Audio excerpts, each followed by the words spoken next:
সম্মানিত হাজিরিন, শয়তানের প্রধানতম তিনটি চাবি থাকে।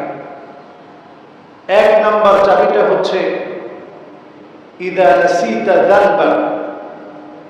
শয়তানের প্রথম চাবিটাই হচ্ছে আমাদের গুনাহগুলোকে ভুলিয়ে দেয়া। গুনাহ করার পর গুনাহটাকে গুনাহ মনে না করা, এটা শয়তানের প্রধানতম চাবি।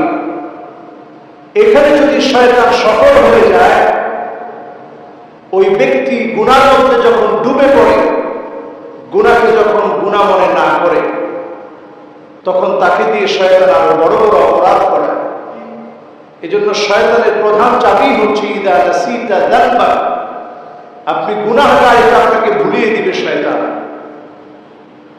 শয়তান এই চ্যালেঞ্জ আল্লাহর কাছ থেকে করে এসেছে, ফাবিমা আগওয়াইতানি লাআকউদান্না লাহুম সিরাতাকাল মুস্তাকিম সুম্মা লাআতিয়ান্নাহুম মিন বাইনি আইদিহিম ওয়া মিন খালফিহিম ওয়া আন আইমানিহিম ওয়া আন শামাইলিহিম ওয়া লা তাজিদু আকসারাহুম শাকিরিন। শয়তান আল্লাহর কাছে চ্যালেঞ্জ করে এসেছে, আল্লাহ, আমি দেখে নেব মানুষগুলো কেমন করে হেদায়েতের পথে পরিচালিত হয়।